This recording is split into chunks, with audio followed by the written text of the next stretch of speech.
Hola, muy buenos días. Bienvenidos a IPG Pathshala de Español. Yo soy María Teresa Miramón, profesora visitante de la Universidad Jawaharlal Nehru University en Nueva Delhi. Estamos en el módulo 25 del paper 10, que se titula Jovellanos, la poesía burguesa.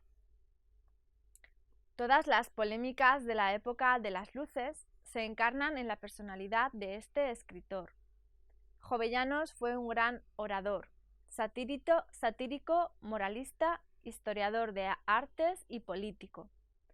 Si solo mencionamos que era un escritor famoso, es equivalente a decir que el siglo XVIII está vacío de toda unanimidad.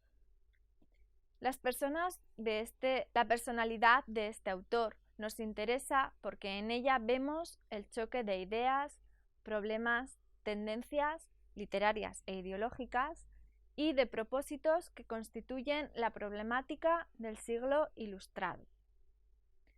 Como las diversas facetas del siglo XVIII, Jovellanos reunía en su personalidad el ser de su centuria. Su obra fue alabada por los críticos liberales en el siglo siguiente, que se encontraban en el medio del debate sobre las dos Españas. Ellos clamaban que era uno de los reformadores más destacados de la Ilustración y el padre del liberalismo español, aunque la crítica tradicionalista todavía le ve como un conservador. Tan múltiples y contradictorias han sido las características de su obra que no se la puede definir dentro de las fórmulas esquemáticas. Pero antes de hablar de su obra, vamos a empezar por su biografía. Gaspar Melchor de Jovellanos nació el 15 de enero de 1744 en Gijón. Pertenecía a una familia noble, pero de posición económica modesta. Su padre fue regidor y alférez de una pequeña villa y tenía un pequeño negocio de ferrería que le permitió educar a sus hijos. Nuestro escritor se crió, pues, en un ambiente familiar, de orden y de trabajo. Tenía 4 hermanos y 4 hermanas. Aunque su padre era noble, la aristocracia para Jovellanos nunca significó arrogancia y privilegios, sino una responsabilidad de servir y actuar con un elevado sentido de la moral. Fue el tercer hijo de sus padres y, como era la costumbre en las familias españolas de la época, fue destinado al sacerdocio. Empezó su carrera universitaria en Oviedo, luego Ávila y después Alcalá, como becario del Colegio de San Ildefonso, donde obtuvo su bachiller en cánones en 1764. En Alcalá cultivó amistades que iban a influirle durante toda su vida, siendo la más importante la amistad que entabló con Cadalso, otro gran nombre del siglo ilustrado. Debido a la influencia de este hombre, Jovellanos escribió sus primeros versos. Acabados sus estudios, se dispuso a ocupar una canonilla en la catedral de la ciudad de Tui, pero durante su paso por Madrid, sus amigos le aconsejaron dejar la carrera eclesiástica para explorar la carrera administrativa. Entonces ingresó en la magistratura y a los 23 años fue nombrado alcalde del crimen de la Audiencia de Sevilla en octubre de 1767. En esta ciudad pasó años felices que fueron decisivos para su formación literaria. Tuvo muchas oportunidades de poner en práctica su nuevo sentido de la justicia, primero como alcalde y luego como oidor. Las ideas que sacó después de leer Beccaria, el fundador de derecho penal moderno, le llevaron a escribir El delincuente honrado, una de sus más prolijas obras. Asistió a las famosas tertulias de Pablo Olavide superintendente de las nuevas poblaciones de Sierra Morena, quien dirigió la vida cultural de la ciudad. Allí encontró Jovellanos a muchos intelectuales que influyeron en sus ideas reformistas. Gracias a estas tertulias, escribió sus primeras obras y sus primeros informes de carácter didáctico. Estudió inglés y también cultura inglesa.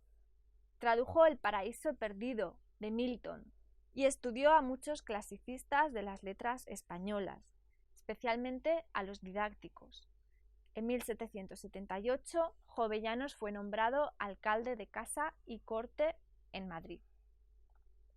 Al salir de Sevilla y de camino a Madrid, escribió una de sus composiciones poéticas más importantes, la Epístola de Jovino a sus amigos de Sevilla. En la corte, donde se trasladó y permaneció hasta 1790, experimentó y alcanzó su momento de plenitud, bajo el movimiento reformador e ilustrado que se produjo durante el reinado de Carlos III. Estos fueron los años en que disfrutó de más fecundidad. Ingresó en varias instituciones como la Real Junta de Comercio, Moneda y Minas, las Academias de la Historia, San Fernando, la Sociedad Económica de Amigos del País, entre otras. Y desempeñó muchos cargos, redactó informes, discursos y memorias. También hizo amistades con muchos escritores, políticos reformadores y eruditos de la época. Entre las obras que escribió durante ese tiempo destacan sus elogios, especialmente los que redactó para el rey y el arquitecto Ventura Rodríguez, y el informe sobre el libre ejercicio de las artes, leído en la Junta del Comercio. Sobre la necesidad de unir al estudio de la legislación el de nuestra historia y antigüedades, el discurso de ingreso en su Academia de la Historia y el elogio de las bellas artes, leído en la Academia de San Fernando. Durante su estancia en Madrid hizo 2 viajes, sus únicas ausencias de la corte durante este periodo de su vida. Se puso a pensar en cómo mejorar la situación económica, moral e intelectual del país y divulgó sus planes para unos proyectos en un discurso leído en mayo de 1782 en la Sociedad de Amigos del País de Asturias, titulado Sobre la necesidad de cultivar en el Principado el estudio de las ciencias naturales. Escribió otros tantos discursos sobre temas similares que nos ofrecen una idea de su rol como educador. Aparte de la reforma de los estudios universitarios, trató también la explotación de las minas de carbón asturianas, la mejora de las comunicaciones por carretera de Asturias con la meseta, y también escribió varios versos y analizó a diferentes monumentos españoles. Llegó a cultivar amistad con muchos políticos y personajes importantes, como Francisco de Cabarrús, director del Banco de San Carlos, por ejemplo.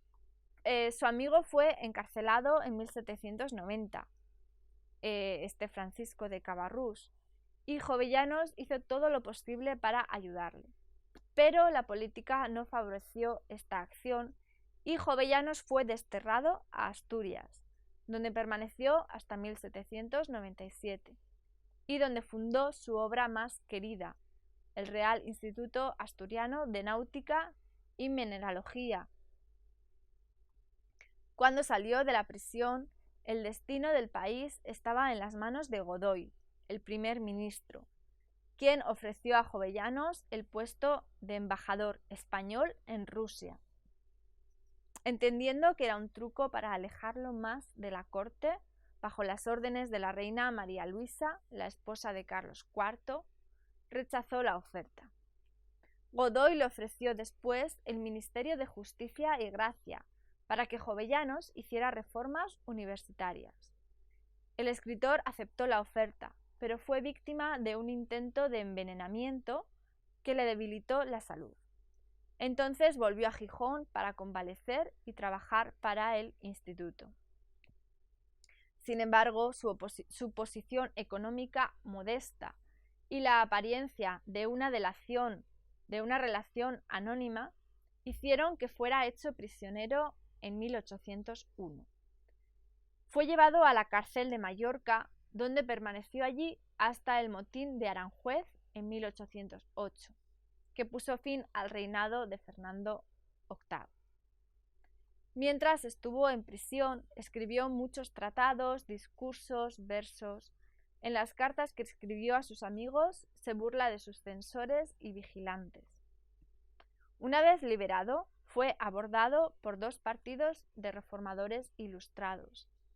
Los afrancesados querían que Jovellanos estuviera a favor de Napoleón y José Bonaparte.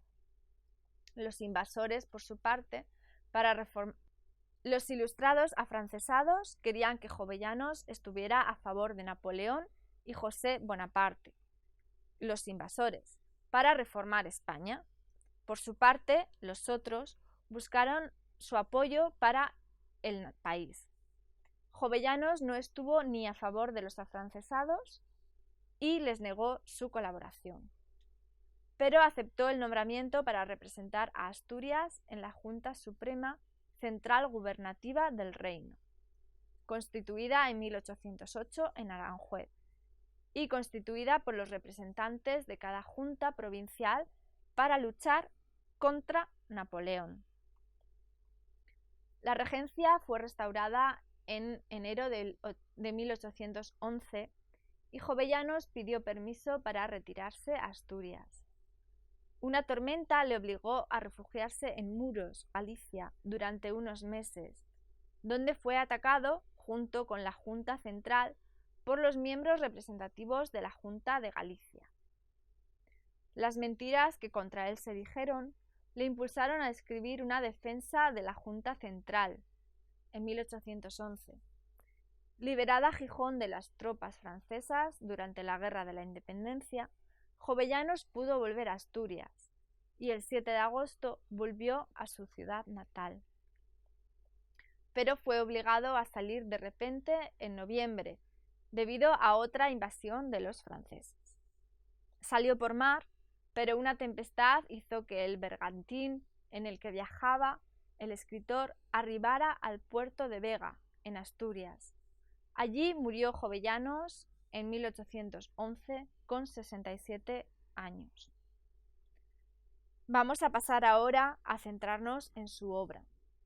La obra de Jovellanos consiste más en ideas políticas y didácticas que en ideas literarias, pero el colorido y la vivacidad con que pinta sus palabras le convierten en uno de los mejores escritores de las letras españolas.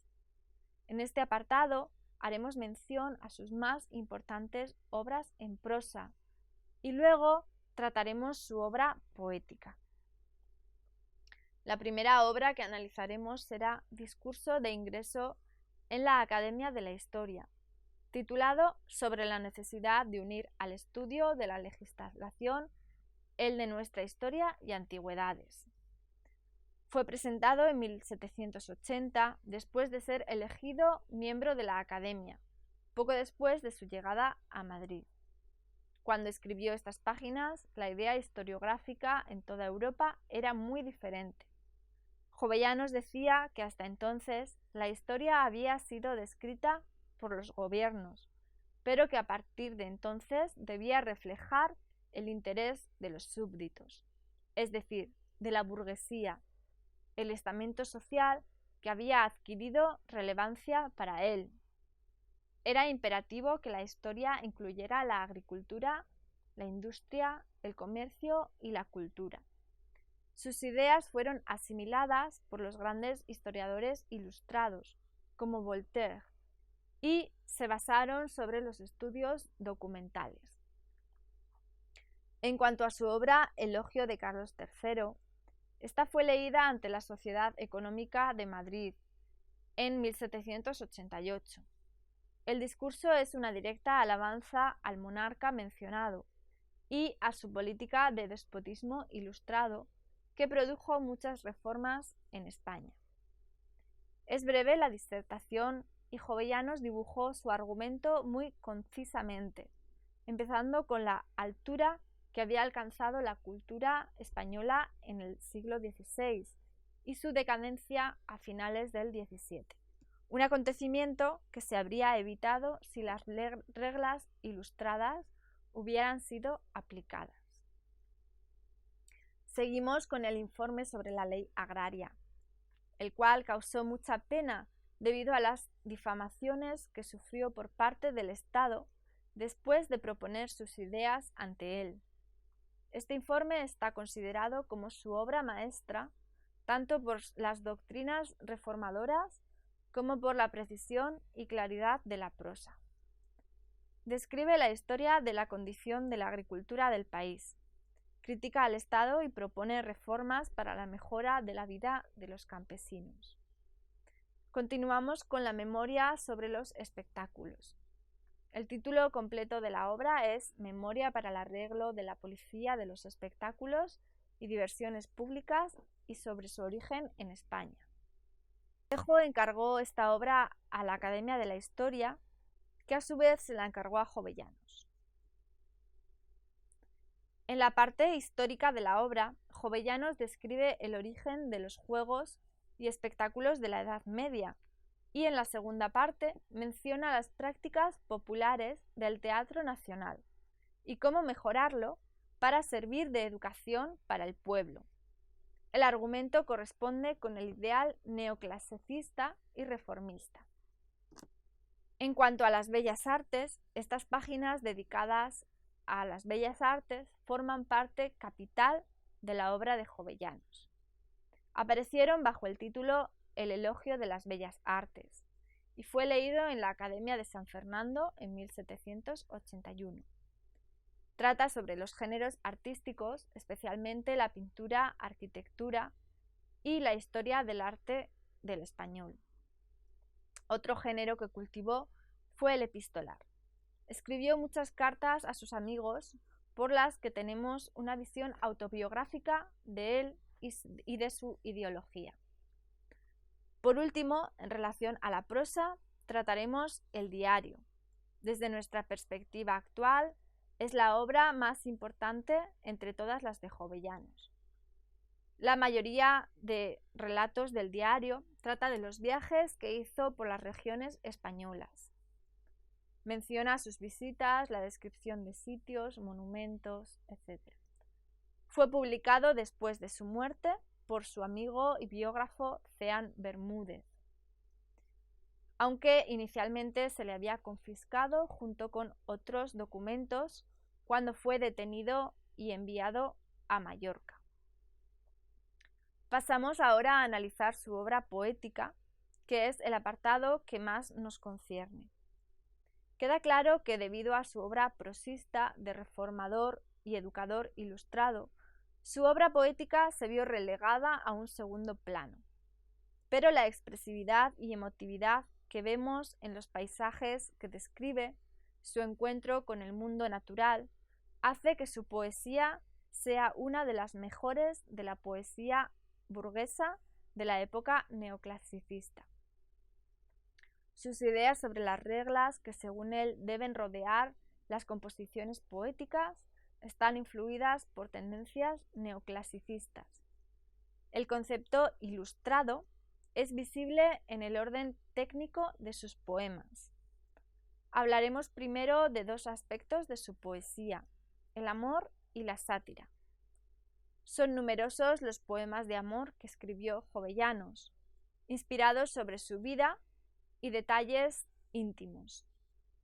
Aunque hacen referencia a muchas, un nombre se repite, Enarda, que debe de corresponder con Gracia Olavide, la hermana del dirigente de las tertulias literarias de Sevilla, a las que asistía el poeta.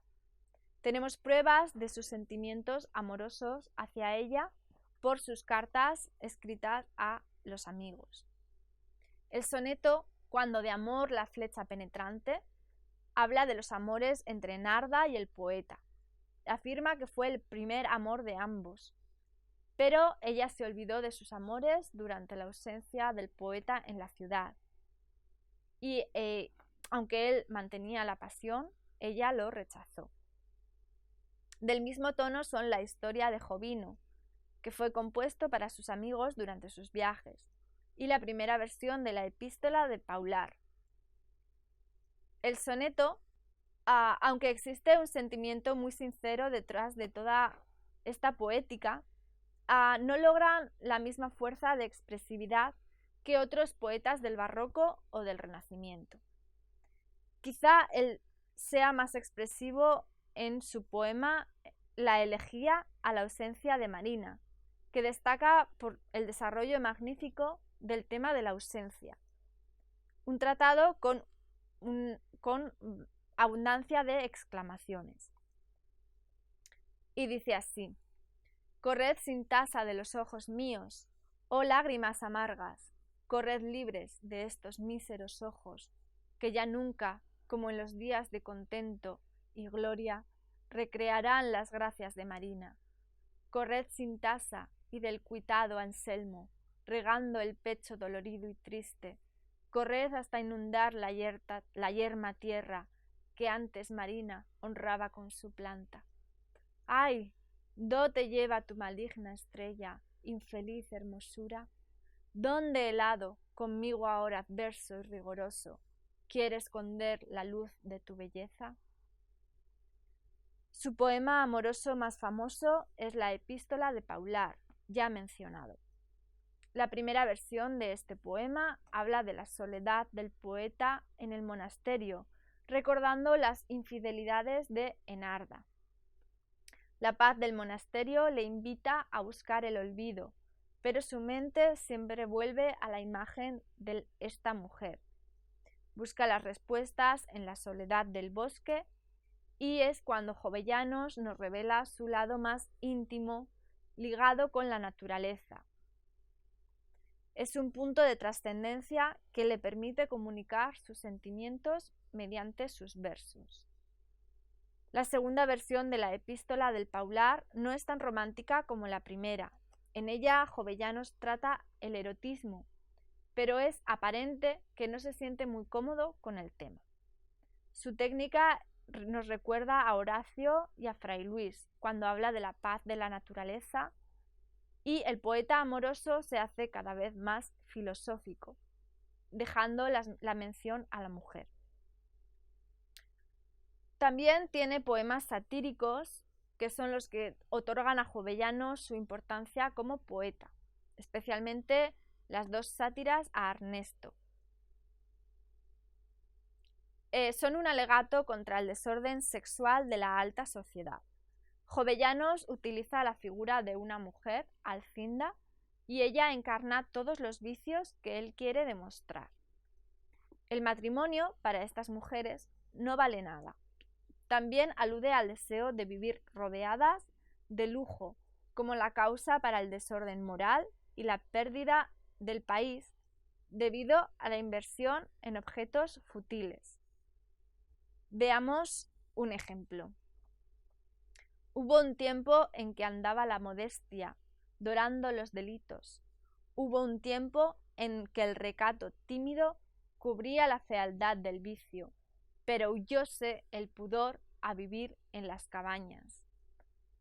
Con él huyeron los dichosos días, que ya no volverán. Huyó aquel siglo en que aun las necias burlas de un marido, las bascuñadas crédulas tragaban, mas hoy Alcinda desayuna al suyo con ruedas de molino, triunfa, gasta, pasa saltando las eternas noches del crudo enero, y cuando el sol tardío rompe el oriente, admírala golpeando, cual si fuese una extraña al propio quicio. Entra barriendo con la ondosa falda la alfombra, aquí y allí cintas y plumas del enorme tocado siembra, y sigue con débil paso, soñolienta y mustia, yendo aún Fabio de su mano asido hasta la alcoba, donde a pierna suelta ronca el cornudo y sueña que es dichoso. Ni el sudor frío, ni el hedor, ni el rancio eructo le perturban. A su hora despierta el necio, silencioso deja la profanada Holanda y guarda atento a su asesina el sueño mal seguro. La severidad moral de nuestro poeta se expresa de manera muy clara en estos temas. Busca y encuentra las palabras apropiadas para expresar su indignación. La segunda sátira, Ernesto, es distinta de la primera porque en esta ataca al vicio en lugar de al vicioso. No obstante, las alusiones a algunos personajes de la corte son muy notorias. Hay dos tipos de nobleza contra las que expresa su indignación. Primero los aplebellados, y dice así: ¿ves, Ernesto, aquel majo en 7 varas, de pardomonte envuelto, con patillas de 3 pulgadas, afeado el rostro, magro, pálido y sucio, que al arrimo de la esquina de enfrente nos acecha con aire sesgo y baladí? Pues ese es un nono nieto del rey chico. Por otra parte, los segundos nobles a los que critica son los afrancesados. Y dice así: mira cuál corre, en polisón vestido, por las mañanas de un burdel en otro, y entre alcahuetas y rufianes bulle. No importa, viaja incógnito, con palos sin insignias y en frac. Nadie le mira. Vuelve, se adoba, sale y huele a almizcle después de 1 milla. Oh, como el sol chispea en el charol del hombre. Vuelve, se adoba, sale y huele a almizcle desde 1 milla. Oh, como el sol chispea en el charol del coche ultramarino.